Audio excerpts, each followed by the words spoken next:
वार्ता के लिए गृह मंत्रालय से बातचीत हुई है, वो देखने का विषय होगा। उस बातचीत में क्या होती है यह भी विषय होगा। विधायक बात नहीं कर पाए, सिंदरी विधायक बात नहीं कर पाए, सिल्ली के विधायक बात नहीं कर पाए, रामगढ़ की विधायक बात नहीं कर पाए, गोमिया के विधायक बात नहीं कर पाए, चागढ़ की विधायक बात नहीं कर पाए, जमशेदपुर के सांसद भी बात नहीं कर पाए इस कार्यक्रम को लेकर। सुनील महतो का वो कद था झारखंड मुक्ति मोर्चा में रह के, सुधीर महतो का वो कद था झारखंड मुक्ति मोर्चा में रह के, उनका जोरदार विरोध हुआ और स्टीफन मरांडी ने भी कहा कि नहीं ये ठीक नहीं हुआ। उस समय वो सपोर्ट कर रहे थे। मैं उस पत्रिका को आपको अगले बार पूरा पढ़ के आके बता दूंगा कि उसका नाम क्या था और उसमें लिखा क्या था। सुनील महतो इसीलिए कहते हैं कि वो पहाड़ जैसा था, इसीलिए मर्डर और भी कुर्मी नेता है। मर्डर सुनील महतो का हुआ, वो पहाड़ सा नेता था। पूरा वो लोग विरोध किया था और सीधे बोला ये गलत हो रहा है। फिर उन लोग जितना नेता था माफी मांगा था। जय कुर्मी को एसटी में शामिल करने को लेकर रेल टेका और डहर छेका का आंदोलन लगातार जारी था और इसी बीच बहुत बड़ी खबर आ रही है। दिल्ली से टाइगर जयराम महतो को बुलावा आ गया है और गृह मंत्री अमित शाह से मिलने टाइगर जयराम महतो दिल्ली जाने वाले हैं। नमस्कार, मैं प्रिंस कुमार सिंह और आप देख रहे हैं पॉजिटिव प्रिंस। अगर अभी तक आपने चैनल को सब्सक्राइब नहीं किया है तो खबरों से अपडेट रहने के लिए कृपया चैनल को सब्सक्राइब कर लीजिए और जो लोग ऑलरेडी कर चुके हैं उन तमाम लोग को हृदय धन्यवाद। अब वापस आते हैं अपनी खबर पर और आपको बताते चले कि जयराम महतो का एक धमाकेदार इंटरव्यू हम आपको दिखाने जा रहे। वीडियो थोड़ा लंबा हो जाएगा, लेकिन अगर आप कुर्मी आंदोलन को एसटी में शामिल करने को लेकर गृह मंत्री अमित शाह से होने वाली मुलाकात और कुर्मी को क्या एसटी का दर्जा मिलने वाला है, अगर आप पूरी जानकारी चाहते हैं तब आपको इस लंबे वीडियो को धैर्य के साथ देखना पड़ेगा। और जरा आप टाइगर जयराम महतो का ये बयान सुनिए। जो संस्कृति है, परंपरा है, उसकी ओर आकर्षित हुए, उसे खोजने लगे। इंसान कहते हैं ना कभी कभी अपने आप को एकांत में खोजने लगता है या फिर साधना करके अपने आप को जानने का प्रयास करता है। तो कुर्मी समाज आज बरसों बाद अपने आप को जान रहा है, अपने आप को खोज रहा है। क्योंकि ये सच है, अधिकांश उद्योग कुर्मी की जमीनों पर बसे, कल कारखाने, कॉलोनियां, क्वार्टर उनकी जमीनों पर बने। तो स्वाभाविक सी बात है पूरे देश के लोग उनके बीच आकर रहने लगे। जब पूरे देश के लोग उनके बीच आकर रहने लगे तो बहुत सारी संस्कृतियों का, भाषाओं का, गीतों का आपस में आदान प्रदान हुआ। तो इस लिहाज से अगर देखा जाए तो इस आंदोलन में भविष्य में क्या मिलेगा, वर्तमान में क्या मिलेगा, वो तो अलग चीज है। लेकिन ये चीज उनकी एकजुटता, उनकी तत्परता और अपने अधिकारों के प्रति सजगता देखकर ये तो हम कह सकते हैं कि वो रिवाइव करने लगे। पुनर्जागरण, हम एक शब्द कहते हैं पुनर्जागरण, यानी कुर्मी समाज अपनी संस्कृति, अपनी भाषा, अपनी परंपराओं के प्रति, अपने देता भोता, अपने पर्व त्योहारों के प्रति पुनः जागृत हो रहे हैं। बीच के इन सालों में वो कहीं ना कहीं अपनी चीजों से दूर होते जा रहे थे। कारण यही है कि आज पिछड़े लोग हैं और पिछड़े लोग, पिछड़े माने आर्थिक रूप से, सामाजिक रूप से, तो उनमें एक माइंडसेट होता है कि उनकी जो परंपराएं हैं, उनके जो धरोहर हैं, उनके जो रिवाज हैं वो छोटे होते हैं। उनको ये माइंड में सेट कर दिया जाता है। तो इस लिहाज से इस आंदोलन का परिणाम भविष्य में क्या होगा नहीं होगा, लेकिन फिलहाल जागृति हुई, समाज में एक बहुत बड़ा जागरण हुआ। ये पुनर्जागरण कह सकते हैं, सामाजिक जागरण और एक सामाजिक आंदोलन, सामाजिक चेतना पुनः जागृत हो रही है।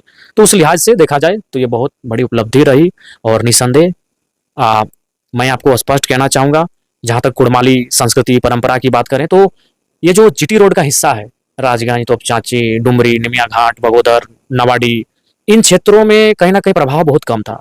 हमारे समाज के जो सामाजिक व्यक्ति हैं वो प्रयास लगातार कर रहे थे, लेकिन प्रयास उनका नाकाफी हो रहा था। लेकिन ये तो हुआ कि हम लोगों के आने से और ये 3 साल का जो आंदोलन हुआ इसमें सबको, झारखंडी लोग तो जागे ही जागे, लेकिन कुर्मी समाज के लोग भी जागे और यहाँ उस आंदोलन का असर दिखा। पहले चंदन कियारी, चूंकि पुरुलिया से सटा है, पुरुलिया में आंदोलन जोर होता था। क्यों होता था? उसका कारण है कि पुरुलिया और मैंने बंगाल और उड़ीसा वालों को झारखंड मिला नहीं, तो जाहिर सी बात है वो तो सर्वाइव की लड़ाई लगातार लड़ रहे हैं। लेकिन झारखंड के लोगों को जैसे 2000 में झारखंड मिला तो यहाँ के कुर्मी भी आश्वस्त हो गए कि चलो भाई राज तो मिला है, अब फिर सोचेंगे अपने स्टेटस, अपनी आइडेंटिटी के बारे में।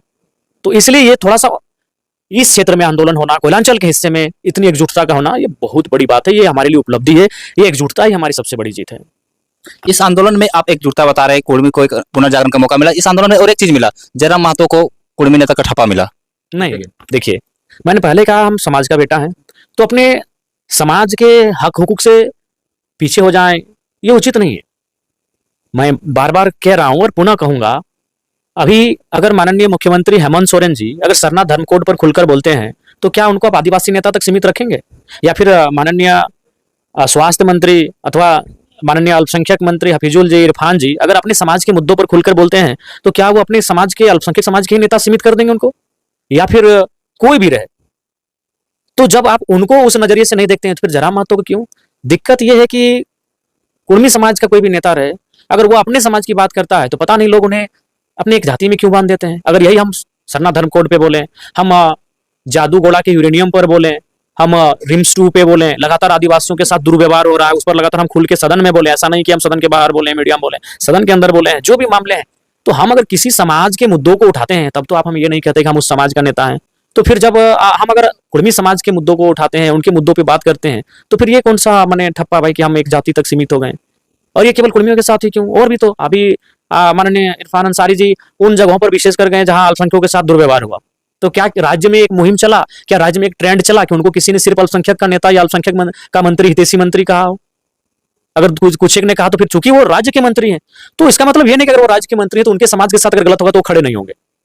एक बात आपको स्पष्ट कह दें, अगर कोई ब्राह्मण दलित की आवाज बनता है तो वो महात्मा, यदि कोई पिछड़ा आदिवासी की आवाज बनता है तो वो महात्मा, यदि कोई यादव कोयरी की आवाज बनता है तो वो महात्मा, यदि कोई गुज्जर जाट की आवाज बनता है तो महात्मा। लेकिन यही अगर जाट जाट की आवाज बन जाए, गुज्जर गुज्जर की आवाज बन जाए, ब्राह्मण ब्राह्मण की आवाज बन जाए, दलित दलित की आवाज बन जाए, आदिवासी आदिवासी की आवाज बन जाए, यादव यादव की आवाज बन जाए, कोयरी कोयरी की आवाज बन जाए, कुर्मी कुर्मी की आवाज बन जाए, तो फिर वो जातिवाद हो जाता है। अगर यही हम किसी ब्राह्मण समुदाय के हितों की बात करते हैं, यदि हम किसी राजपूत समाज के हितों की बात करते हैं, हम दलित समाज के हितों की बात करते हैं, हम यादव मंडल तेली समाज के हितों की बात करते हैं, तो आप हमको क्या कहते हैं? महात्मा कहते हैं कि बढ़िया आदमी है, हर समाज की बात कर रहा है। लेकिन जब मैंने अपने समाज के हितों की बात कर दी तो हम भाई कटघरे में आके खड़े हो गए। ये कौन सा दोहरा मापदंड है नापने का? वही मैंने कहा कि एक दलित अगर दलित की बात करे तो वो जातिवादी हो गया, लेकिन एक ब्राह्मण समाज अगर दलित की बात कर दे तो फिर ठीक है। एक ब्राह्मण अगर ब्राह्मण की बात करे तो वो जातिवादी हो गया, लेकिन एक आदिवासी अगर ब्राह्मण के हित की बात कर दे तो फिर ठीक है। तो ये एक माइंडसेट लोगों का बन गया है कि आप जिस समाज से अगर उस समाज की बात करते हैं तो लोग कहेंगे आप उसी समाज के नेता हैं, लेकिन फिर अगर उसी समाज का बात अगर कोई दूसरा कर दे तो फिर ठीक है, हाँ भाई इनके साथ गलत है, ये अच्छा काम किया, इनके लिए आवाज उठाया। तो एक माइंडसेट बन गई है। उसके बाद अगर लोग ऐसा कह रहे हैं तो आदरणीय पूर्व मुख्यमंत्री की मैं बात करता हूं, रघुवर दास जी। राज्य नहीं जानता है, राज्य को जानना चाहिए। वो मुख्यमंत्री रहते हुए उन्होंने तेली समाज को सबसे पहले BC2 से BC1 बनाया, तब तो किसी ने मुख्यमंत्री जी को नहीं कहा कि आप अपने समाज की हम तो आवाज उठाए, उन्होंने तो काम कर दिया। आदरणीय रघुवर दास जी ने तो तेली समाज के लिए काम कर दिया। तो कुछ चीजें सिर्फ जयराम महतो के लिए, वही तो बोल रहे, वो काम कर चुके हैं, उन्होंने काम कर दिया है, लेकिन कभी उनको किसी ने जाति का नेता कहा नहीं कहा। वो मुख्यमंत्री थे राज्य के। यही नहीं, वो तो आदिवासी की सूची में शामिल, सॉरी शेड्यूल ट्राइब की सूची में शामिल करने के लिए केंद्र को प्रस्ताव भेज चुके थे, लेकिन किसी ने तो नहीं कहा। लेकिन कुछ चीजें हैं जयराम महतो के लिए, क्योंकि वो डंके के चोट पे करते हैं उन लोग, थोड़ा सा बोल्डली कहते हैं। ये तो है, ये किसी की उपहार है इस प्रकृति में, किसी अदृश्य शक्ति की हम बोल्डली कहते हैं। रघुवर दास जी बिना कुछ कहे एकदम भेज दिया प्रस्ताव यहाँ से केंद्र को। और एक बात इसमें, और एक मजेदार बात, चूंकि रघुवर दास जी का बात आया, आप सवाल करने से पहले मैं आपको बता दें, अभी जितने लोग हमारा विरोध कर रहे हैं, जो भी हमारे आदिवासी भाई बहन जो भी कर रहे हैं, उनके लिए पहले बात हम कोई घृणात्मक भाव नहीं रखते हैं, ना नफरत का भाव रखते हैं। लेकिन जो लोग विरोध कर रहे हैं उनसे पूछिएगा, कभी इस राज्य की सजग मीडिया को पूछना चाहिए कुर्मियों का ही विरोध क्यों? अरे देना या ना देना तो संविधान का काम है, भारत के लोकतंत्र का काम है, संसद और राष्ट्रपति के वहां तक ये मामला जाएगा। 2 विभाग है, एक TRI और फिर ऊपर में भी जाके एक RGI, या फिर नाम हम कंफर्म नहीं हो पा रहे हैं, तो रिपोर्ट होके वो ऊपर तक जाएगा, वो संसद में चर्चा होगा, फिर वो राष्ट्रपति के पास जाएगा, फिर जाके वो उस सूचीबद्ध शेड्यूल ट्राइब की सूची में सम्मिलित होंगे। देना या ना देना भारत के संविधान का काम है, देना या ना देना इस लोकतांत्रिक व्यवस्था का काम है, लेकिन विरोध कुर्मियों का है क्यों? तेली समाज भी तो आदिवासी शेड्यूल ट्राइब की सूची में शामिल होने के लिए गया था। ईमानदारी से बोले कितने लोगों ने विरोध किया था? कितने लोगों ने इस प्रकार से उलूल जुलूल बयान मीडिया में दिया था और मुख्यमंत्री स्वयं लेके गए थे? तेली समाज जब उनको शेड्यूल ट्राइब बनाने के लिए माननीय मुख्यमंत्री रघुवर दास जी केंद्र प्रस्ताव भेजे थे, तब कितने यही आदिवासी समाज के कितने लोगों ने विरोध किया था? क्यों भाई ये नफरत का पैगाम केवल कुर्मियों के प्रति क्यों?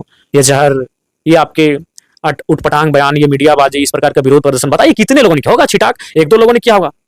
हाँ, अंततः उनको वहां से अस्वीकार कर दिया कि भाई समस्त तेली समाज शेड्यूल ट्राइब नहीं हो सकता है, क्योंकि हमें भी लगता है कि एक कम्युनिटी उनका आता है जिसको शायद कोल्हू तेली कहते हैं, अगर उस पर मुख्यमंत्री जी विचार करते हैं तो शायद कुछ होता।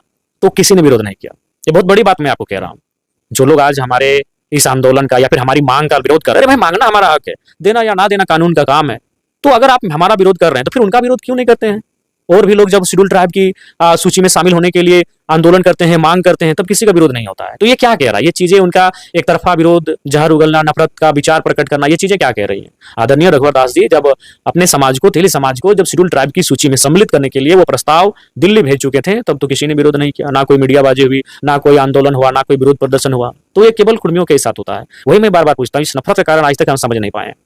आज बार बार फिर लोग कहते हैं आदिवासी पैदा होते हैं, बनाए नहीं जाते हैं। तो किसने कहा कि बनाए जाते हैं? सही उन्होंने कहा, आदिवासी पैदा होते हैं। यहाँ कुर्मी आदिवासी होने के लिए, आदिवासी तो हम हैं, हम आदिवासी होने के लिए मांग नहीं कर रहे हैं। आज आपको आदिवासी मान नहीं रहा, आप देश को कैसे साबित कीजिए कि आप आदिवासी है? मेरा वो बयान ले लीजिए, मेरा उस बात को रख लीजिए। हम आदिवासी बनने के लिए थोड़ी आंदोलन कर रहे हैं। हम आदिवासी हैं, दस्तावेज पढ़िए, गैर सरकारी आदिवासी हैं। और भारत के संविधान में मूल रूप से देखा जाए तो अनुसूचित जनजाति कहा गया है।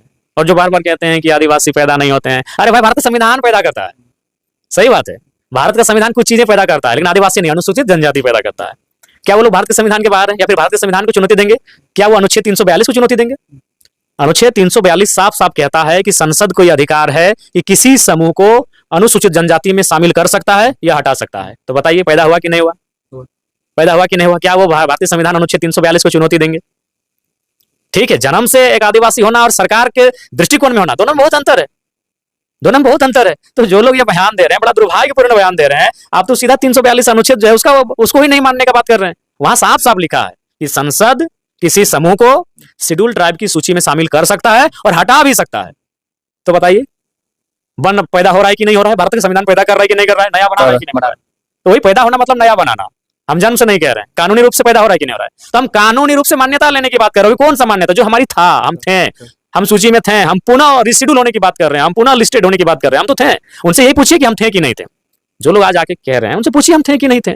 तो हम थे, हम पुनः सूचीबद्ध होने की मांग कर रहे हैं। और आदिवासी नहीं, अनुसूचित जनजाति, शेड्यूल ट्राइब का स्टेटस मांग रहे हैं। आदिवासी तो हम लोग भी, हम लोग गैर सरकारी हैं। आप सरकारी हैं और आपको नाम मिल गया शेड्यूल ट्राइब, हम लोग गैर सरकारी हो गए। और तमाम जब झारखंड आज अलग हुआ तो यही था कि सरकारी आदिवासी यानी जो आपके संथाल, मुंडा, ओरांव इत्यादि इत्यादि, और गैर सरकारी में जैसे हम लोग हो गए, गटवार हो गया, घासी हो गया, तांती हो गया, ये गैर सरकारी आदिवासी में थे। यही झारखंड राज्य निर्माण का आधार यही था। लेकिन निर्माण हो गया, इनको बहुत सारा विशेष सुरक्षा मिला, विशेष सुविधा मिला, विशेष संरक्षण मिला, विशेष अधिकार मिला, तो थोड़ा सा मन बदल गया। ये सच्चाई है।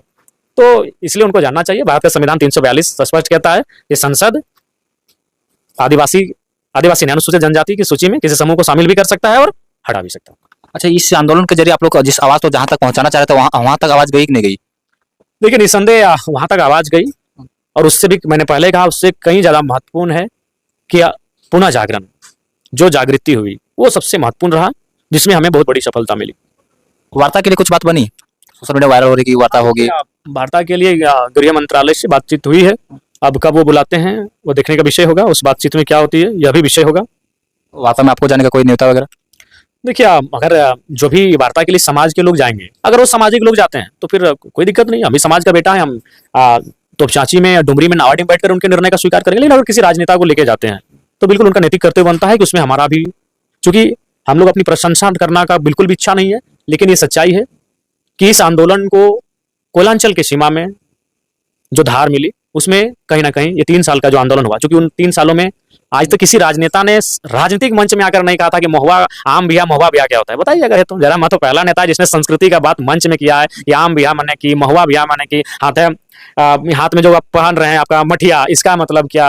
आप जो कजरठी रखते हैं हाथ में, उसका मतलब क्या? आप जो सजनी डाला लेके आते हैं उसका मतलब क्या? आपके त्योहारों का मतलब क्या? कर्म में जो नियम है उसका मतलब क्या? हालांकि मैंने भी सीखा है समाज के लोगों से, लेकिन इसका प्रचार मैंने किया, व्यापक तौर पर प्रचार मैंने किया। और अंबेडकर साहब यही बोलते हैं ना, विचारों का प्रचार होना चाहिए। विचार है, हमारे समाज के पास विचार हैं, लेकिन हम भी सामाजिक कार्यक्रम में आज से 3-4 साल पहले जाते थे, लेकिन 50-100 की संख्या में लोग सुनने आते थे। जयराम महतो ने वहां विचार को लेकर गया, चाहे डायरेक्ट फिजिकली अगर बात करें तो 50,000 तक लोगों ने एक टाइम हमें सभा में सुना। अगर आप आज जाके देखें तो मोबाइल में कई, हमको लगता है अनगिनत बुजुर्गों ने अपने घर में जीत करके मोबाइल खरीदवाया है कि हम जयराम का भाषण सुनेंगे। तो ये तो रहा 3 सालों के आंदोलन के दरमियान की इस आंदोलन को इस क्षेत्र में, चूंकि मैं बार बार कह रहा हूं पुरुलिया, चंदनकियारी, बलियापुर, सटा हुआ क्षेत्र उससे प्रभावित था, लेकिन इस क्षेत्र में, इन हिस्सों में ये आंदोलन अगर आया है तो 3 साल के आंदोलन का, 3 साल के ये कार्यक्रमों का, और लगातार हजारों जगह सभा का, संस्कृति परंपराओं पे बात करने का योगदान है। तो अब अगर समाज के लोग अगर जाते हैं तो स्वागत है, मैं भी समाज का बेटा होने के नाते यहीं से उनकी बातों को सुनूंगा कि वो क्या बात करके आ रहे हैं। लेकिन किसी राजनेता को लेकर जाते हैं तो बिल्कुल मेरा नाम होना चाहिए। अच्छा, ये चीज आंदोलन में और एक दो चीज हुई। आंदोलन, रेल टेक आंदोलन इससे पहले भी हुई थी, इसमें से कुछ लोगों की मुंह बंद होगी, कुछ लोगों ने दोबारा मुंह खोलने की कोशिश की। कुछ लोग आंदोलन पहले जो होते थे वो नजर नहीं आते थे, और इस बार कुछ खास हुआ कि वो लोग को भी नजर आना पड़ा। तो इसके पीछे कारण आप? हाँ बिल्कुल, मैंने जब स्पष्ट स्टेटमेंट दे दिया, मैं किसी का नाम नहीं लूंगा, लेकिन आप जाके देख सकते हैं इससे पहले कितने आंदोलन हुए। वो बरसों से, हमें लगता है वो कई बरसों से राजनीति में है, जीते हुए हैं, मंत्रालय तो विधायक तो सांसद सभी रहे हैं, लेकिन ना किसी का ट्वीट होता था, ना किसी का ऑफिशियल स्टेटमेंट होता था। ये तो पहली बार है कि भाई बड़े लोग भी आज आए हैं। पिछली बार हमको लगता है डॉक्टर लंबोदर जी के अलावा और शायद कोई प्रयास भी नहीं, वो गए थे, प्रयास किए थे किसी रेल टेका में शामिल होने का, लेकिन उनको डिटेन कर लिया गया था वहां जाने से पहले। लेकिन उसके अलावा आप किसी ने ना ऑफिशियली स्टेटमेंट हुआ करता था, ना कोई बात करता था। लेकिन मैंने जब मुखर होकर बात को कह दिया, जब मैंने स्पष्ट कह दिया समाज आगे पार्टियां बनती हैं, आती हैं, जाती है, इंसान 60 साल का होता है, समाज हजारों सालों का है, तो उससे तो कहीं ना कहीं ये प्रभाव हुआ कि सभी बड़े नेता, पुराने नेता, सबको लगा कि इस पे बात करनी चाहिए। उसके बाद भी हालांकि बहुत सारे नेता रहे जिन्होंने बात नहीं किया। टुंडी विधायक बात नहीं कर पाए, सिंदरी विधायक बात नहीं कर पाए, सिल्ली के विधायक बात नहीं कर पाए, रामगढ़ के विधायक बात नहीं कर पाए, गोमिया के विधायक बात नहीं कर पाए, चागढ़ के विधायक बात नहीं कर पाए, जमशेदपुर के सांसद भी बात नहीं कर पाए इस कार्यक्रम को लेकर। क्या मजबूरी उन लोगों की? पता नहीं, वो तो मजबूरी वो जाने, कम से कम वो तो वही जाने। वही आप बोलते हैं कि समाज सबसे पहले आता, तो क्या उन लोगों को नहीं लगता कि समाज के नाते बोलना चाहिए? नहीं, उनके लिए शायद अपना परिवार या फिर अपने परिवार के लिए एक बेहतर भविष्य बनाना, अपने कुछ खास लोगों के लिए बेहतर भविष्य तैयार करना होगा, उनकी प्राथमिकता होगी। देखिए, जबकि सबसे ज्यादा रिस्क तो जरा मत होगा था, क्योंकि सभी आप जानते हैं कि हम एक नया पार्टी है, नया वोट है मेरा, मेरा वोट नया वोट है। हमको कहां से दोबारा 29 में हम किस समीकरण से जाएंगे, क्या बोल के हम वोट लेंगे? बाकी उनका तो सभी जानते हैं कि उन लोग का एक समीकरण से वोट आता है। वो कुछ भी अगर बोलते हैं तो जो मोदी जी को वोट देने नहीं देना चाहता है वो उन्हीं को देगा, और जो लोग मोदी जी को वोट कर देख के देते हैं वो कुछ भी बयान दे फिर उन्हीं को देगा। तो दो ध्रुव में तो अभी झारखंड हमारे देश की राजनीति है, एक नरेंद्र मोदी और एक नरेंद्र मोदी का ऑपोजिट। तो यही दो के आधार पे तो वोट होता है, और हम उन दोनों में नहीं है, ना हम उनके साइड है ना उनके ऑपोजिट में। हमें तीसरा समीकरण लेकर आए हैं, तो सबसे ज्यादा चैलेंजिंग तो मेरा था कि भाई हम क्या बोले नहीं बोले। और सही बात है, इसी समय हमारा ग्राफ बढ़ रहा था, इसी समय अन्य विशेषकर आदिवासी समाज के बहुत सारे लोग हमसे जुड़ रहे थे। अब टूटने भी लगे हैं बयानबाजी। उसके लिए कोई दुख नहीं हमें, लेकिन जो सच्चाई है उस पर हम नाता नहीं तोड़ेंगे। हम बार बार कह रहे हैं, अगर खुद की राजनीति करने आते हैं तो हम भी समझौता कर लेते हैं और अपने उज्जवल बेहतर भविष्य को देखते हैं कि अगर हम मौन रह गए तो इससे हमको क्या व्यक्तिगत लाभ होगा। लेकिन हम व्यक्तिगत नहीं आए हैं। मैंने देखिए, और एक बात, अगर हम एक संपन्न समाज का बेटा होते, जैसे हम विकास देवी कीर्ति सर को देखते हैं, वो अपने समाज के खिलाफ भी बोल जाते हैं, क्योंकि उनको लगता है कि उनका सही बात, उनका समाज संपन्न है। हालांकि झारखंड में तो उनका समाज भी ठीक ठाक स्थिति में नहीं है। छोड़िए, वो किस समाज की और चर्चा नहीं करेंगे, क्योंकि उनके समाज से हमारा कोई ना सिकवा गिला है ना शिकायत है, उदाहरण दे रहे हैं। तो अगर हम संपन्न होता मेरा समाज तो हम भी मुकर जाते बात करने से। लेकिन 3 सालों में मैंने देखा, अगर हास्य में आज कोई खड़ा है तो हमारा समाज खड़ा है। अगर हास्य में खड़े समाज का हम बात ना बन कर पाए तो हम वो कहते हैं घर है बाबू ने तो बाहर है बाबू बन के की कर में। अरे आपका, अगर मेरा समाज संपन्न होता, मेरा समाज अगर सबल होता, तो निस्संदेह हम भी बोलते यार चलो सबको अभी लेके चलना है और राजनीति को बृहद बनाना है। लेकिन मेरा ही समाज सबसे हास्य में है। आज लगातार लोग बात करते हैं, तर्क देते हैं कि हम लोग संपन्न हो गए हैं, आर्थिक रूप से संपन्न है। तो अभी जेपीएससी का रिजल्ट जारी हुआ, 350 हुआ, 4 को मात्र कुर्मी का हुआ। हम कैसा संपन्न हुए भाई? आज पूरी दुनिया पूरा देश सामाजिक न्याय की बात करता है, सबके लोगों की भागीदारी की बात करता है। हम 4 को हुए, 4 या 5 को 350 में परसेंटेज निकालिए तो कितना होता है? 1.25% होगा, 1.25% होगा, 1.25%। और हमारी आबादी, हम तो न्यूनतम कहते हैं कि 15% है। लोग कोई 20 कहता है, कोई 18 कहता है, कोई 16 कहता है, कोई 22 कहता है, कोई 24 कहता है। हम न्यूनतम कह रहे हैं चलिए 15% है। और कितना हम लोग आए? 1.25%। 5 को 1.25% ही होगा, उसी आसपास में होगा, एग्जैक्ट कौन गिनने जा रहा है। तो ये जो बार बार कहते हैं कि हम, तो अगर मैंने अपने समाज को देखा कि यार हर एक तरह से हम बस 10 को विधायक हमारे पास है, ओनली 10 विधायक और 2 सांसद। चूंकि आबादी है तो भाई तो खुद वोट देते हैं तो इसीलिए बन के आते हैं। नहीं तो जो आप चले न्यायपालिका में मोटा मोटी डिस्ट्रिक्ट जज से लेकर हाईकोर्ट के जज में चले जाइए, हमें नहीं लगता है ढूंढने से एक मिलेगा। आप एसडीओ से लेकर डीएसपी के रैंक में चले जाइए, ढूंढने से हमें नहीं लगता है कि 5-6 को मिलेगा। तो जब मैंने देखा कि हमारा ही समाज सबसे हास्य में और मैं अपने हास्य में पड़े समाज की अगर बात ना करूं तो भाई मुझे उचित नहीं लगा। तो इसलिए मैंने कहा कि राजनीति होना ना होना, चुनाव जाके भविष्य में जितना या ना जितना अलग बात है, लेकिन इस समय समाज को आवश्यकता है मेरी बुलंद होकर उनके मुद्दों को बात करने की, और मैंने बात किया। आप अपने समाज की जहां पर बात रखते, तो कुछ लोगों को मानना है कि आप समाज का बात नहीं रखते, बस लोगों को लड़ाने का काम करते हैं। नहीं, क्यों लड़ाना भाई? मतलब हम भूखे रहे तो आप मजा है, तब कुर्मी भाई बहुत बढ़िया है। जब हमारे गांव, हमारे खेत खलिहान बीसीसीएल सीसीएल में टाटा में चले गए तब हम ठीक थे। जब हमारे खेत खलिहान तमाम डेमो में, तमाम उद्योगों में चले गए तब हम ठीक थे। जब आज हम अपने हिस्से का हक मांग रहे तो हम बुरे हो गए। तो आप को क्या चाहते हैं कि हम अपना हिस्सा छोड़ दें? हम भूखे रहे, हम नंगे रहे, हम अपना हिस्सा छोड़ दें? हम बताए हम किसका हिस्सा मांग रहे हैं भैया? हम अभी हम आदिवासियों को मानना है कि आप मेरा हिस्सा छीनने जा रहे हैं। गजब हाल है, हम उनका हिस्सा कैसे छीनेंगे आरक्षण लेके? देखिए, सबसे पहला बात, ठीक है आप एक बिंदु इसमें आरक्षण भी है, लेकिन क्या मूल केवल ये आरक्षण है? नहीं, ये मूल केवल आरक्षण नहीं है।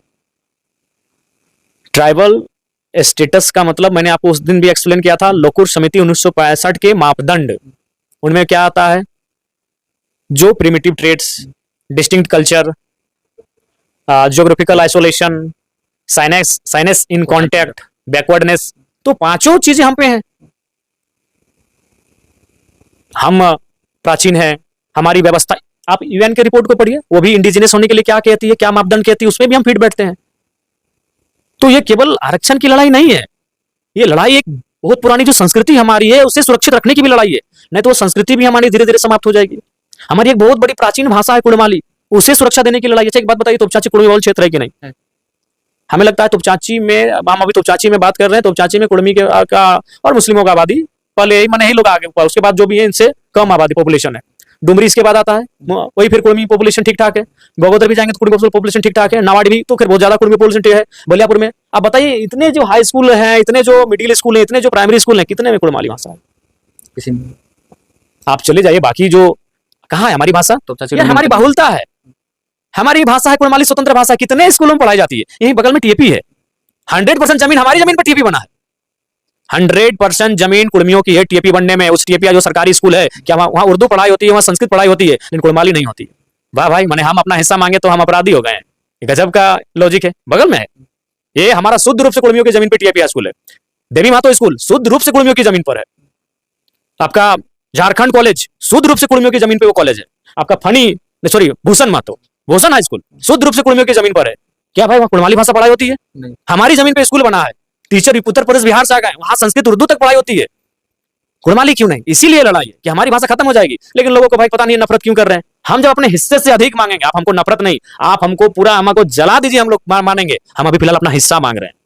बोले टीएपी हाई स्कूल यही है, 7% जमीन कुड़मियों की है, और कुड़मे में हमारा गुष्टी का है, सखवार लोग का है। अब देखा जाए, जब भी कोई समाज में कोई नेता उभरता है तो वहाँ पे तुलना किया जाता है कि समाज का सबसे बड़ा नेता कौन। अभी जब से आदिवासी कुर्मी आंदोलन चला, उसमें अभी फिर ट्रेंड में चलने लगा कि कुर्मी समाज का सबसे बड़ा नेता कोई सुदेश महतो बोलता है, कोई जयराम महतो बोलता है। तो इस पे क्या नजर आपको क्या? इन सब चीजों पे हम लोग बहस नहीं करना चाहेंगे और सब तुलना भी नहीं करना चाहेंगे। हमें लगा कि भाई इस समाज की बात होनी चाहिए, एक शोषित समाज है, एक वंचित समाज है, इस समाज की बात होनी चाहिए। मैंने बात किया अभी, चलिए अब हम वहां उदाहरण दें, विनोद बिहारी महतो विश्वविद्यालय, विनोद बाबू की मातृभाषा क्यों कुड़माली? क्यों कुड़माली में इतने लोग पदयात्रा कर रहे हैं, संघर्ष कर रहे हैं, अभी तक पढ़ाई नहीं हो पाया है। आप फ्रेंच और जर्मन भाषा पढ़ाने लगे यहाँ पे, सुनिए विदेशी भाषा पढ़ाई शुरू हो गया यूनिवर्सिटी में, लेकिन कुड़माली नहीं। तो इस आंदोलन को समझना होगा कि कुड़मियों के अस्तित्व का सवाल है। मैंने आपको उदाहरण दिया, हमारे बाप का, हमारे दादा परदादा का जमीन, हमारे पूर्वजों का जमीन, चारों तरफ जहां देखें उनकी जमीन पर ये तमाम विद्यालय विश्वविद्यालय स्थापित है, लेकिन हमारी भाषा नहीं है। पर आप हमको यार गलत दृष्टि से देख रहे हैं। हम लोगों ने हमेशा त्याग किया है। खून का मांगा तो हमने निर्मल शक्ति सुनील के रूप में खून दिया है। जमीन मांगा तो स्कूल कॉलेज तो छोड़िए दीजिए, तमाम कल कारखाना हमारी जमीनों पर है। तो आज हम वही अपना हक हिस्सा मांग रहे हैं भैया, कि हमें तो बचने दीजिए, हमें हमारे अस्तित्व को तो रहने दीजिए। और अस्तित्व तभी रहेगा जब आप अपनी जो वास्तविक पहचान है, क्योंकि हम उस समय primitive tribes, original tribes, origins, इन नामों से जाने जाते थे। और हमारे साथ बाकी जो आदिवासी समुदाय जो भले हमारा विरोध कर रहे हैं, वो भी हमारे साथ थे। अच्छा, यहाँ तक बात आती, तो जब ये 1951 की बात आती है कि जब आदिवासी को से आप लोगों को कुर्मी समाज को हटा दिया गया, तो उस समय वहाँ के जो नेता थे कहीं ना कहीं गलती की होंगे, तब उसमें आंदोलन करना चाहिए। आपको उसी इंटरव्यू में कहा था साफ साफ कि बहुत बड़ी गहरी साजिश है। मैं और एक साजिश पे अध्ययन कर रहा हूं। जब मेरा अध्ययन पूरा हो जाएगा, जब मेरी जानकारी पूरी हो जाएगी मेरे विवेक के अनुसार, तो उस पर मैं एक जोरदार इंटरव्यू दूंगा और उस पर भी बहुत लोगों का दिमाग खुलेगा। लेकिन उस पर मेरा अभी अध्ययन चल रहा है। लेकिन मैंने प्रमुख जो आपको कहा, पूंजीपति वर्ग, सत्ता के लोग और कुछ ऐसे लोग जो हम चाहते थे कि इस राज्य में जो शेड्यूल ट्राइब है उनकी संख्या कम बनी रहे, ताकि इस राज्य में हमें यहाँ के संपदाओं का दोहन करने में सुविधा हो। और टाटा का योगदान हम हमेशा कहेंगे, क्योंकि पूंजीपतियों के बिना कोई कानून बना नहीं है, कोई छल कपट हुआ नहीं है। तो ये तो मैंने आपको स्पष्ट कहा है उस समय, इसीलिए हमें उस लिस्ट से ड्रॉप किया गया, ताकि इजीली हमारी जमीनों का अधिग्रहण हो सके। हम बार बार चीजों कहेंगे। आज अभी देखिए, आज जो आदिवासी समाज हमारा विरोध कर रहे हैं, उनको खुद अध्ययन करिए ना। आज रांची की जमीनें उनकी थी, मैं कह रहा हूँ, रांची की जमीनें शायद उरांव समाज के लोगों की, मुंडा समाज के लोगों की, या थोड़ी संताल समाज के लोगों की जमीनें थी। आज क्या परिस्थितियां हैं, और उसमें लगभग 4000 से ज्यादा आदिवासी लोगों की हत्या हुई इस जमीन के लिए। तो समझिए, जमीन के लिए महत्वपूर्ण सबसे पहला चीज, जमीन के लिए ही हमें वहां से बेदखल किया गया है, ताकि हमारी जमीनों को इजिली लिया जा सके, इजिली ट्रांसफर किया जा सके। पहला महत्वपूर्ण कारण था। तो मैंने आपको पहले भी कह चुका हूँ।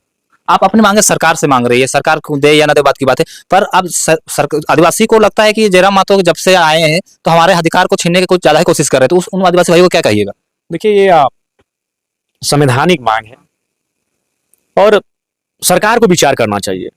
यदि आपको लगता है तो आप सरकार को दो समुदाय आ ना, गया बस। वो सरकार से कहें, वो सरकार से बात करें, हमारे खिलाफ अनर्गल बातें करने जहर उगलने की आवश्यकता नहीं, वो सरकार से कहें, अपना तर्क सरकार को दें और ईमानदारी से कहिए ना भाई कि आज हमारी क्या स्थिति है, 10 विधायक और 2 सांसद के अलावा हमको ढूंढ के दिखा दीजिए कहाँ हम हैं, इतना ईर्ष्या का कारण क्या है, वही तो हम बार बार कहते थे, नफरत का कारण क्या है। शायद जेएमएम के कुछ साल पहले 2008 या 2004 के मैनिफेस्टो में भी शायद था। सुनिए और एक बात, आज आप कह रहे हैं जेएलकेएम कुर्मियों की पार्टी है, जेएमएम भी कुर्मी पार्टी है, जेएमएम भी कुर्मी पार्टी है, दे दीजिए जेएमएम। किसकी पार्टी है? विनोद बाबू के पैसे से बनी पार्टी है। आज चूंकि देखिए यहाँ का जो बुद्धिजीवी वर्ग इस राज्य का है वो जानता है कि आदिवासी समाज के पास सत्ता है, सरकारी आदिवासी है, उनके पास सत्ता है, उनके खिलाफ अगर अभी सच बोलेंगे तो बहुत कुछ उनको बोलना होगा, तो कहीं वो खेमा उनसे नाराज ना हो जाए, इसलिए लोग एक दूसरे का बयान लेते हैं, टीआरपी करते हैं, लेकिन ओरिजिनल आप डिस्कस करिए ना। किसकी पार्टी थी? जेएमएम कुर्मी की पार्टी थी, विनोद बिहारी महतो की पार्टी थी। अगर वह आदिवासी की पार्टी थी तो संथाल में उसका स्थापना क्यों नहीं हुआ? सिमडेगा में उसका स्थापना क्यों नहीं हुआ? उसका स्थापना खूंटी में क्यों नहीं हुआ? उसका स्थापना बोकारो धनबाद में काहे हुआ? विनोद बाबू क्या पैसा लगा था, क्लियर बात है। मैं गुरुजी का सम्मान करता हूँ, बिल्कुल सम्मान करूंगा। हम लोग आज भी जाके देखिए, हमारे घर में बिरसा भगवान की फोटो है, आपके जो भी आदिवासी है निर्मल महतो की फोटो दिखा दें, दिखा दें उनके पास। अरे ठीक है, झारखंड आंदोलनकारी के नाते अब निर्मल की फोटो होनी चाहिए हर झारखंड के घर में, क्योंकि सबसे बड़ा योगदान अगर इस राज्य में किसी राज्य बनने में है तो निर्मल के लहू का है। हम घोषित प्रकार हम गुरुजी का सम्मान करते, लेकिन सच्चाई है गुरुजी उस समय जिस समय पार्टी बन रही थी वो आर्थिक रूप से मजबूत नहीं थे, इस बात को मानिए। 1970 में गुरुजी की आर्थिक स्थिति उतनी ठीक नहीं थी, आज उनके गांव की स्थिति ठीक नहीं, अब जाके देखिए। लेकिन विनोद बाबू वकालत करते थे, वकील थे और उनको 2 पैसा कमाई होता था, और उनका जो क्षेत्र था धनबाद उनके घर के ठीक सामने था, वो कोर्ट में आते थे, समय देते थे। तो जेएमएम बनने में जो कागज पत्र में 10 रुपया लगा चाहे 100 रुपया लगा, आज तो खैर लाखों रुपया लगता है पार्टी रजिस्ट्रेशन होने में, लेकिन अगर उस समय 10 रुपया लगा है तो विनोद बिहारी महतो का पैसा है। पहले अध्यक्ष कौन? विनोद बिहारी महतो। दूसरे अध्यक्ष कौन? निर्मल महतो। फाउंडर मेंबर भी पता कीजिए, शिवा महतो, टेकलाल महतो, ऐसे बड़े बड़े नेता मिलेंगे कुर्मी समाज के। तो उस हिसाब से जेएमएम ही तो कुर्मियों की पार्टी हुई, और जेएमएम ने भी तो अपने घोषणा पत्र में लिखा था कि हम जब सरकार में आएंगे या राज्य अलग होगा तो हम कुर्मी को शेड्यूल ट्राइब की सूची में शामिल करेंगे। उसमें तो बात ही नहीं कर रहे अभी। बोलिए, दे दीजिए। क्या था जेएमएम का ओरिजिनल? जेएमएम का मतलब क्या है? What is the meaning of JMM? Santhal समाज और कुर्मी समाज 2 सामाजिक समूह का मिलन का ही नाम है जेएमएम। तो आज हम दुश्मन हो गए, आज हम पराये हो गए। क्या है जेएमएम? क्या है? विनोद बिहारी महतो का समाज और शिबू सोरेन का समाज, पहला बात क्लियर जान लीजिए। और दूसरा बात, मांझी महतो, मांझी मतलब पूर्ण रूपेण संथाल, आदरणीय। मैं फिर कहता हूं मारांग गोम के उनका आदर करता हूं, लेकिन उनकी मृत्यु के बाद, उनकी मृत्यु जब 60 के दशक में 60-70 के बीच में जब उनकी मृत्यु हो गई, उसके बाद जो वो क्षेत्र था सिमडेगा, खूंटी, गुमला, उसमें आंदोलन का प्रभाव कम पड़ा। इतिहास अभी जिंदा है, अभी खंगालिए चीजों को। उनके समय जोरदार था, उनके साथ उस समय उराव समुदाय, मुंडा समुदाय की भागीदारी भी जोरदार थी। लेकिन 70 के बाद 2 बड़े समुदाय की इस आंदोलन में एंट्री हुई, इसीलिए बोला भी जाता था महतो मांझी। धनबाद बोकारो में, हम रांची का नारा नहीं जानते हैं, धनबाद बोकारो गिरिडीह विशुनगढ़ यानी हजारीबाग का नारा था महतो मांझी। तो महतो यानी कुर्मी और मांझी माने संथाल। इस सच्चाई को देखिए। अब इन चीजों को कहने के बाद फिर हमको लोग जातिवादी कहेंगे, उससे फर्क नहीं पड़ता है, लेकिन जो सच्चाई इसको जानिए ना। सोनेत संथाल समाज और विनोद बाबू के चलाया जा रहा शिवाजी समाज, शिबू सोरेन के द्वारा चलाया जा रहा सामाजिक संगठन, विनोद बिहारी महतो के द्वारा चलाए जा रहे सामाजिक संगठन का मेल ही झारखंड मुक्ति मोर्चा है। तो झारखंड मुक्ति मोर्चा भी तो कुर्मियों की पार्टी है। हाँ बिल्कुल, सारा ठेका जयराम महतो का भी फोड़ा जा रहा है। बस वही कहते हैं, अगर हम आज ब्राह्मण होकर कुर्मी की बात करते हैं तो हम जातिवादी नहीं होते, हम यादव होकर कुर्मी की बात करते हैं तो हम जातिवादी नहीं होते। ये सारे जो जितनी सारी घटनाएं हो रही है इस पे अपने राजनीतिक करियर पे कहीं ना कुछ असर पड़ सकती है। राज क्या होगा? हम 60 साल के, 30 साल उम्र हो चुका है, 60 साल में मर जाएंगे। मेरे पिताजी भी जब हमारा 2 साल आयु था, पिताजी डेथ कर गए, दादाजी डेथ कर गए, नहीं रहे। माँ ने किसी तरह परवरिश करके हमें पलाया बढ़ाया, लेकिन समाज हमारा क्या होगा भाई? हजारों सालों का जिनका इतिहास है, उस समाज को हम कैसे छोड़ दें? बोले तो अगर मेरा समाज सक्षम होता, जैसे आज झारखंड में कुछ समाज सक्षम है, चूंकि मैं उनका नाम खा लूंगा, उनसे मेरे कोई सिकवा गिला नहीं है, लेकिन जो सक्षम समाज है झारखंड में, उनकी तरह अगर मेरा समाज सक्षम होता तो हम भी बोलते भाई संतोष जा तुम समाज की लड़ाई लड़ो, मनोज जा तुम समाज की लड़ाई, हम पीछे से तुमको सपोर्ट करेंगे, हम तो भी झारखंड का नेता, हमको बनना है। लेकिन सबसे तंगहाली में मेरा समाज है, सबसे शोषित स्थिति में मेरा समाज है, तो मैं कैसे चुप रहूं भैया? जातिवादी कहें या जो भी कहें, ऐसे में कैसे हम चुप रह सकते हैं? अच्छा, इस आंदोलन के बाद आज हम देख रहे थे कि वीडियो वायरल हो रहा था सोशल मीडिया पे, अमित महतो सिली के विधायक, उस पर बाइकआउट का नारा लग रहा था कहीं कहीं पे। तो क्या लगता है ये जो कुर्मी आंदोलन में उन लोग भागीदारी नहीं निभाए, इसका खमियाजा वो लोग भुगत रहे हैं? नहीं, भुगतना पड़ेगा। अरे कुछ तो बोलते, इतना तो डर नहीं होना चाहिए। आपको मैं एक बात बता रहा हूँ, सुनील महतो जिंदा थे, सुधीर महतो जिंदा थे, स्टीफन मरांडी आज भी जिंदा है। उस समय एक पत्रिका आई थी, उस पत्रिका में कुछ उधर सालखन मुर्मू जी थे और कुछ लोग आए थे, और उसमें बिल्कुल छपवाया गया था कुर्मियों के विरोध में। सुनील महतो का वो कद था झारखंड मुक्ति मोर्चा में रह के, सुधीर महतो का वो कद था झारखंड मुक्ति मोर्चा में रह के, उनका जोरदार विरोध हुआ, और स्टीफन मरांडी ने भी कहा कि नहीं ये ठीक नहीं हुआ। उस समय वो सपोर्ट कर रहे थे। मैं उस पत्रिका को आपको अगले बार पूरा पढ़ के आके बता दूंगा कि उसका नाम क्या था, उसमें लिखा क्या था। सुनील महतो इसीलिए कहते हैं कि वो पहाड़ जैसा था, इसीलिए मर्डर, और भी कुर्मी नेता है मर्डर सुनील महतो का है हुआ, वो पहाड़ सा नेता था, पूरा वो लोग विरोध किया था और सीधे बोला ये गलत हो रहा है, फिर लोग जितना नेता था माफी मांगा था। जेएमएम में रह के बोले थे सुनील महतो, लेकिन आज जेएमएम में रह के इन लोग पता नहीं है, हमारा जेठो देखते हैं इधर पड़ोसी वाला, कुर्सी का डर। पता नहीं सबको कुर्सी का डर, विधायकी का डर कि कहीं हमारे पास विधायक बेटवा को विधायकी बनाना चाहते हैं। अरे भाई आपका बेटा समाज से ऊपर हो गया, नहीं बनेगा आपका बेटा, क्या फर्क पड़ता है, आप करोड़ की संपत्ति उसको देके जा रहे हैं। समाज का आकलन कीजिए, आपका समाज कहाँ है। वो कब था सुनील महतो सुधीर महतो का पार्टी में, जेएमएम में थे और सीधा जोरदार विरोध किया था। उस पत्रिका को हम बता देंगे आपको रिसर्च करके, हम भूल रहे थोड़ा। मतलब आप मानते हैं कि इन लोग के पास इतना भी हिम्मत नहीं कि वो सच्चाई का साथ खड़ा कर सके।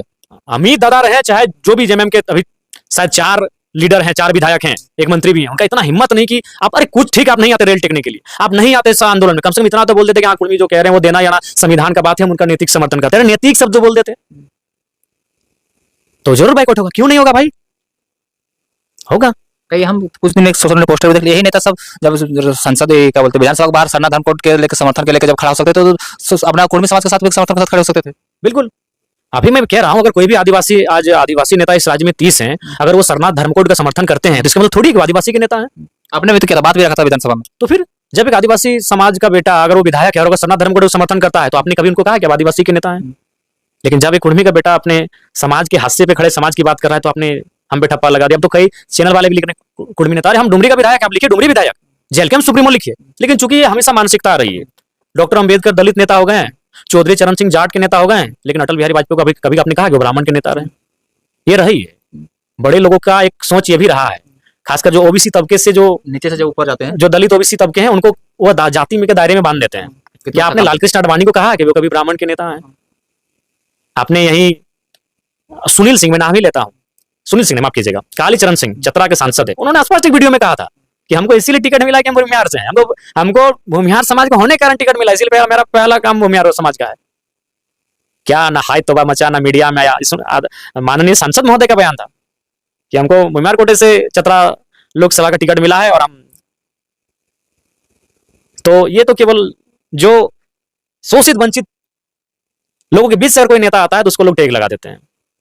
बहुत ही दुर्भाग्य की बात है। मैं किसी समाज के प्रति नकारात्मक भाव नहीं रखता हूं, लेकिन तथ्य और तर्कों के साथ मैं ये जानना चाहता हूं कि ये व्यवहार हमारे साथ ही क्यों। और लास्ट सवाल हम आपसे पूछना चाहते हैं, जैसे आप लोग बोलते हैं कि हम लोग पहले से आदिवासी हैं तो बाद में हटाया गया, तो बहुत सारे आदिवासी समुदाय कागज पत्र में बोलते हैं कि कहाँ कागज दिखाई कि हम लोग कागज तो नजर नहीं आते, सिर्फ बोलते हैं कि हम लोग इन लोग आदिवासी, तो उन लोग बहुत प्रकार का साक्ष्य जमा करके दिखाते थे। आप लोगों के पास कुछ ऐसा साक्ष्य है? देखिए साक्ष्य तो बहुत सारे, लेकिन हमारे साक्ष्य की बात नहीं करेंगे आज, कोई तर्क की बात नहीं करते हैं, ना कोई तथ्य की बात करते हैं, ना इतिहास की बात करते हैं, ना अंग्रेजों के किसी राइटर के द्वारा लिखी किताब की बात करते हैं, कोई किताब की बात नहीं करते हैं। जो लोग इंटरव्यू में बैठकर लंबा लंबा पढ़ना लेके आ रहे हैं, किताब लेकर आ रहे हैं, उनसे पूछिए तो एक भी कुर्मी गांव घूमे हैं, एक भी कुर्मी गांव में घुसे हैं, एक भी कुर्मी गांव का जीवन दर्शन किए हैं, एक भी कुर्मी गांव से उनका कभी नाता रहा है? हर चीज किताबों पे, कागजों पे, तथ्यों पे नहीं होती है, कुछ चीजें धरती पे होती है। इस धरती पे जैसे एक सभ्यता जमीन के नीचे खुदाई हुई और हड़प्पा सभ्यता निकल गई, तो चलिए हमको खोदने की जरूरत नहीं है, खोजने की जरूरत है। हम अपने आप को खोदने के लिए नहीं कर रहे, हमें खोजिए, चलिए अभी बहाना है।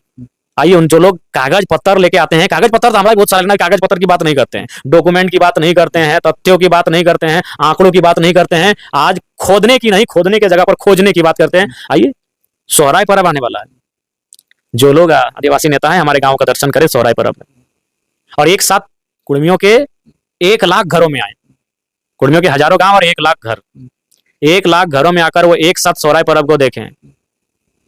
एक दिन में मेरा कल्चर तैयार नहीं हुआ है, एक दिन में हमारी विधि विधान परंपराएं तैयार नहीं हुई हैं। और यह भी देखिएगा कि पड़ोसी में अगर कोई अन्य कास्ट का लोग है तो वो फिर सोहराय नहीं करता है, चाहे वो कुर्मियों के बीच ही क्यों ना रहता है, वो कोई और ओबीसी जनरल या फिर कोई और कास्ट क्यों ना हो और क्यों समाज ना हो, नहीं करता, क्योंकि हमारी वही आइडेंटिटी है जो लोकुर कमेटी कहती है, वो हमारी वही आइडेंटिटी है जो एक इंडिजीनियस होने का प्रमाण देती है। उनसे कहेंगे कागज बहुत पढ़ लिए, अंग्रेजों का पढ़ लिए, मुगलों का पढ़ लिए, गांधी जी का भी पढ़ लिए और नेहरू जी का भी पढ़ लिए, टाटा और बिरला का बहुत सारा डायरी पढ़ लिए, डॉक्यूमेंट पढ़ लिए। सोहराय का समय आ गया है, संथाल समाज जनवरी में करता है, कुर्मी समाज नवंबर में करता है। आ जाइए मैदान में, आ जाइए ग्राउंड में और आकर हमारे सोहराय पर्व को देखिए। एक दिन में हम लोग तैयार कर लिए कि हमको आदिवासी बनना है, चलिए सोहराय पर्व करते हैं। एक दिन में हम तैयार कर लिए, हमको शेड्यूल ट्राइब होना है, आखिर आदिवासी तो है, सरकारी आदिवासी यानी शेड्यूल ट्राइब, संवैधानिक आदिवासी बनना है, तो हम एक दिन में सोहराय पर्व तैयार कर लिए। आइए चौक एक, हम बोले तो 1 लाख पत्रकार हमारे 1 लाख घरों में एक साथ जाएं, एक टाइम के साथ जाएं। क्या हम टाइमिंग भी, क्या हमारे पास कोई अजान की भी सुविधा नहीं है कि हर मस्जिदों में जाकर हम अजान दे दें कि इस तारीख को ये कार्यक्रम है? हम तो उतने डेवलपमेंट भी नहीं, आइए एक साथ 1 लाख गांव का सर्वे करिए, दौरा करिए और हमारे सोहराय पर्व को ही झांक लीजिए। चौक पूरने से लेकर रात को मांदर बजाने से लेकर गीत गाने से लेकर, क्या ये 2 दिन में बनता है? बोले तो ये सारा काम मीडिया का था, बुद्धिजीवी वर्ग का था। उनको खुद आके एक्सप्लेन करना चाहिए था हमारा जीवन और बाकी जो कुर्मी है देश में उनका जीवन क्या है। लेकिन चूंकि वो डर रहे हैं कि सत्ता सरकारी आदिवासियों के पास है जो हमारे खिलाफ है। आइए सोहराय पर्व में हम उनको कहेंगे, निमंत्रण देंगे, आइए हमारे घरों में और आके हमारी संस्कृति को, हमारी परंपराओं को जानिए। हमारी मांदर की थाप की जब बात करें तो फिर रामदयाल सिंह मुंडा जी आएंगे। जहां जहां तक मांदर की थाप जाती है वहां तक झारखंड है, तो क्या रामदयाल सिंह मुंडा को आप जुटलाएंगे आप? और मांदर की थाप में और एक विशेषता आपको बता दें, हमारे यहाँ बगल में अगर कोई पड़ोसी घर है ना तो उसके घर में मांदर नहीं मिलेगा। भाई हम विशिष्ट हैं, क्योंकि हजारों की भीड़ में अगर हम हैं तो हम अपनी पहचान को खो रहे हैं। ये भी सच्चाई, हर कोई अपनी पहचान खो रहा है। यहीं बगल और हमारे जीवन दर्शन को जानिए, हमारे मांदर के थाप को जानिए। वो गिरिडीह में भी उसी सुर में मांदर बजेगा, बोकारो में भी और रामगढ़ में भी वही सुर में बजेगा। क्या हम अगर सुर बदल गया तो फिर बोलिएगा कि वो जो चौक पूरेंगे ना सिस्टम 1 दिन में बनता है जी। 1 लाख परिवार एक साथ जब चौक पूरेगा तो एक ही स्टाइल में चौक पुराएगा। सोहराय में एक ही स्टाइल में वो पीठा बनेगा, एक ही स्टाइल में मांदर का थाप होगा और ऐसे एक ही स्टाइल में शाम को सोहराय का गीत होगा। तो ये आज छोड़ दीजिए कागज की बात, आज छोड़ दीजिए तथ्यों की बात, आज छोड़ दीजिए गैजेट्स की बात, आज छोड़ दीजिए नोटिफिकेशन की बात। आ जाइए हमारे गांव में और शोध कर लीजिए। चलिए उसके बाद ठीक आएगा टूसू यानी धान प्रकृति नहीं है। मैं तमाम आदिवासी समाज के बुद्धिजीवी लोगों से पूछिएगा कि धान प्राकृतिक चीज है कि नहीं, और टूसू का मतलब ये धान से। टूसू जो पर्व है वो मूल रूप से कुर्मी समुदाय करता है, वो धान का पर्व है। क्यों ना, जब धान को हम लोग काट के घर घुसाते हैं तो उसी खुशी में हम लोग, क्योंकि हम लोग धान को सम्मान करते हैं, धान हमारे जीवन का आधार है, धान हमारा जो जीवन यापन होगा, जीविका होगा, वो धान है। तो इसलिए हम उस खुशी में कि आज घर में हम धान घुसा दिए, काट के, मड़ के, मैस के, धोक के, मैंने घर घुसा दिए हैं अपना अंदर। तो उसी खुशी में हम लोग टूसू मनाते हैं। टूसू यानी धान का पर्व। उसी को टूसू शुरू में दिनी मनी कहते हैं और लास्ट में टूसू मनी कहते हैं। जब स्टार्टिंग में वो पर्व 2 रूप में है, जब स्टार्टिंग पहला दिन उसको डिनी मनी कहते हैं और लास्ट दिन उसको टूसू मनी कहते हैं। वो धान है। धान प्राकृतिक चीज है कि नहीं, उन्हीं से पूछिएगा जो हमारा विरोध कर रहे हैं। अभी सोहराय कार्तिक में और ठीक अगहन संक्रांति से लेकर पूस तक टूसू का पर्व चलेगा। तो क्या ये संस्कृति हम 2 दिन में तैयार कर लिए कि हमको भाई शेड्यूल ट्राइब होना है इसीलिए पर्व सब लेके आए? क्या वो गीत हम 2 दिन में तैयार कर? यही सब उत्तर तो ठीक है, हम मानगो में बैठ के गांव को समझा देते एक दिन कि ये टूसू के गीत ये है। क्या रामगढ़ में वो समझा दिए तुरंत? रांची में, सिल्ली में समझा दिए, राहे में, बुंडू में, तमाड़ में समझा दिए, सरायकेला, खरसावां, चांडिल में, कुकुड़ में समझा दिए तुरंत, पुरलिया में समझा दिए, झारखंड में समझा दिए, मेदिनीपुर में समझा दिए। तो यही सब तुम लोग तर्क देता है कि कल्चर को लेके, पूजा पाठ को लेके, कि हम लोग धरती को पूजा करते हैं, हम लोग पानी को पूजा करते हैं, मानव को पूजा करते हैं। बिल्कुल हम भी करते हैं। टूसू यानी धान। सोहराय में भी हम लोग, सोहराय क्या है, टूसू क्या है, 2 ही को बोले, बाकी का डिस्कशन बाद में करेंगे। उतना समय कहाँ है, अभी रात हो रहा है।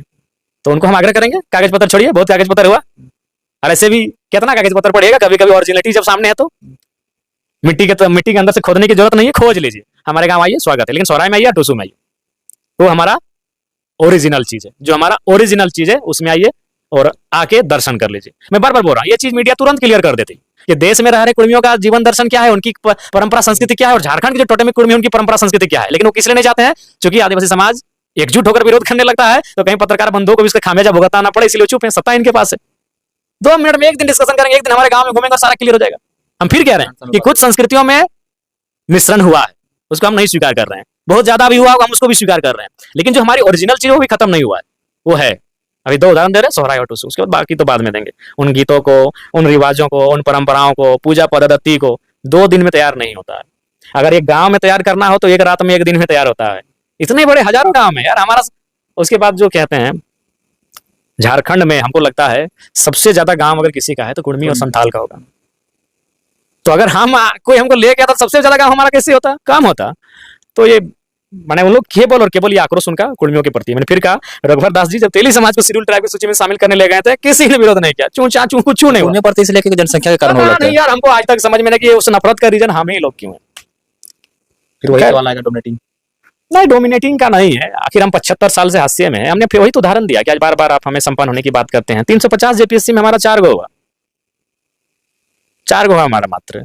अच्छा, पिछले 5 साल में आंदोलन को लेकर पहली बार कोई ऐसा नेता निकला है जो अपने समाज को लेकर इतना मुखरता के साथ बातों को रख रहा है, अपने समाज के लिए इतना सही बात है। अगर यही काम अगर आज जो सुदेश जी कर रहे हैं, उनका आदर करते हैं, बड़े भाई हो, जैसे भी हम सामाजिक आंदोलन में जाएंगे तो उनका विरोध नहीं करेंगे, लेकिन सच बोलेंगे।